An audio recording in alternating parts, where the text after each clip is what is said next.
Fallout 76's next major update appears to have a release date now, with June 13th set to be the day Once in a Blue Moon goes live. There are a lot of different things coming with this update though, outside of the 2 new events and daily quests. Daily ops changes, expedition changes, UI changes, and of course the next season Shoot for the Stars. In today's video I've collected everything that's set to release alongside the update, and I'll also be running through Atomic Shop datamines that are yet to release and I think could be coming to the shop on update day, which will also likely include the new shelter, if past updates are anything to go by, before finishing up with a quick segment on the Absent roadmap and a theory on when it might actually drop, and what could be on it. This video is timestamped, but let's dive straight in.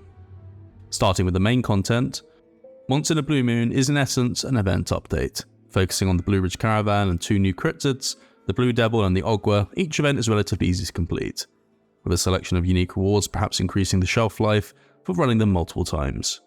Safe and Sound is located at the renovated Middle Mountain Cabins.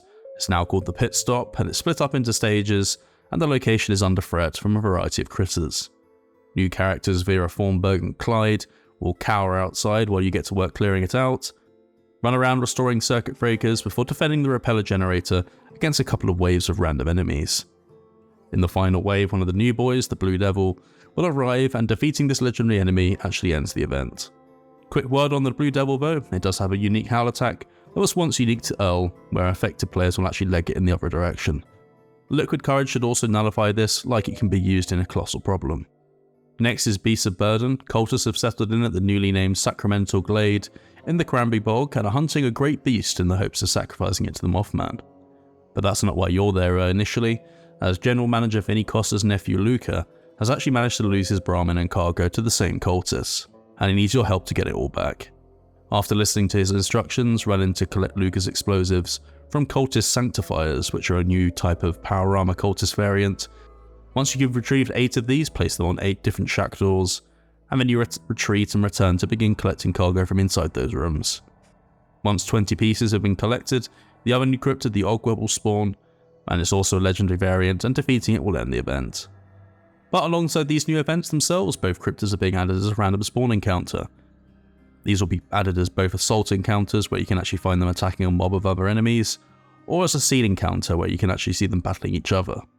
I didn't have any luck in the PTS catching that one, so definitely keen to get footage of that once it's gone live.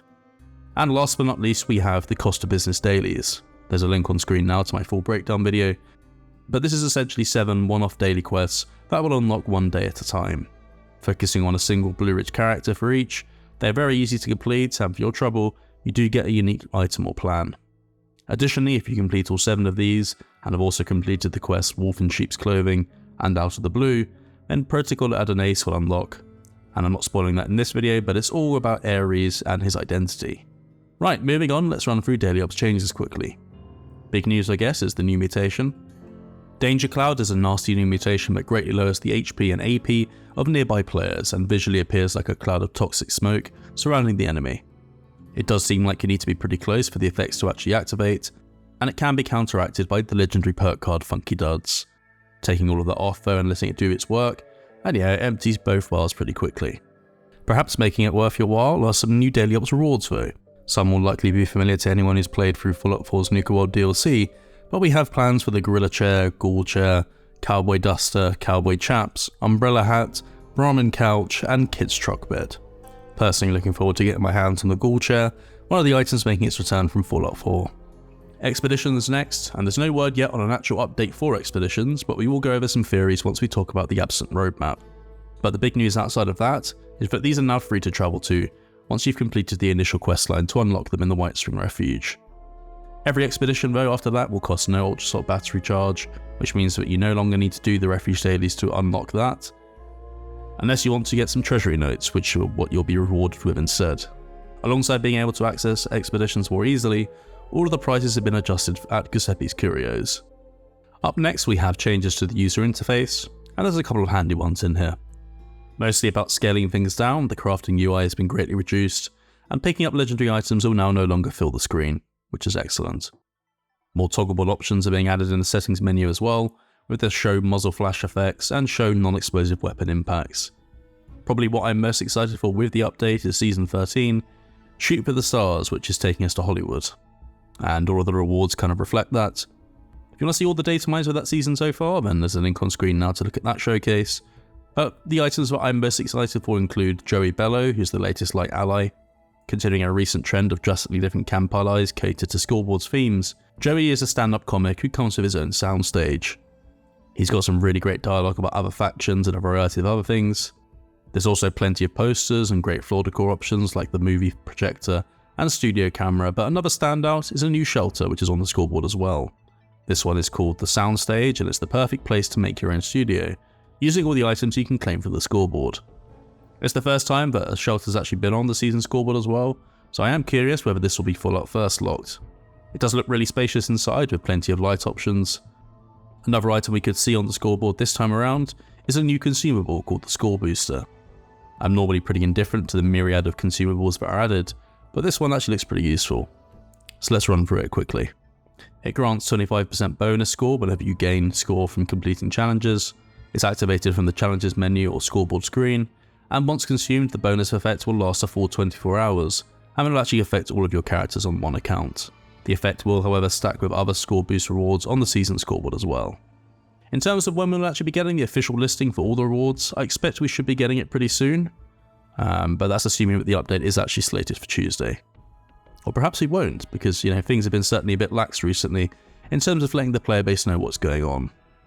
Right, to finish up with changes, let's run through the Atomic Shop data mines quickly before talking about the roadmap. And we had a couple of the bowling camp items released in the last couple of weeks, but the big ones are still missing. We have the West Virginia Community Center, which is a new prefab to house all the items we got, the bowling galley lanes, and the bowling pin lamp. There's also an outfit to go with it too. We've also had all the Free States weapons already, so I wonder if the Free States outfit and backpack skin aren't far behind. A pretty safe bet for what would be in the shop though on an update day, I think, is the Toxic Waste Shelter, which is pretty unique as the entrance this time is actually a cargo bot. This shelter has been used for some promotional images for previously released items in the Inside the Vault articles, and it's essentially an extremely large open space. Honestly, my favourite part of this is probably the entrance, but if the weather isn't for you, I expect the weather settings in a custom world could affect it. If you want to check out some of the other data mined items, then there's the link on screen now. Finally for today, the roadmap mystery. This is officially the latest in a year for a roadmap to drop at this point, and it's actually reaching a point now where next year's is almost on the cards.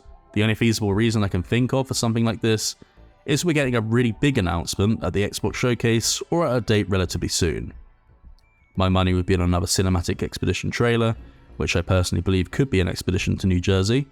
We covered all the in-game and data mine hints as to why this could be the case previously, with a potential mob storyline, massive robots, and a completely new location like that would probably satiate me at least for a little bit. Or perhaps something completely different. A story DLC seems like an impossibility at this stage, and a map expansion also seems equally unlikely. What have Double 11 been up to? A lot was made last year about their involvement with the Nuka-World on Tour update, and it was one of the best in years in my opinion, so perhaps they've been helping out with something equally exciting. Rewinding the clock back to the QuakeCon showcase way back when, there definitely seems to have been the impression that a lot was in the works, and this game wasn't going to be sunsetted anytime soon. Perhaps it's pretty telling though that two of the Bethesda team in this showcase have now left. What do you make of all of this though? How have you felt about the radio silence? And are you excited for anything coming with this update? Let me know in the comments. If you enjoyed this particular video, please consider subscribing to help the channel grow. We post a variety of Fallout 76 content, so turning on the bell icon is definitely the best way to stay up to date. With that said, I'm off. Thank you for watching, and we'll see you in the next one.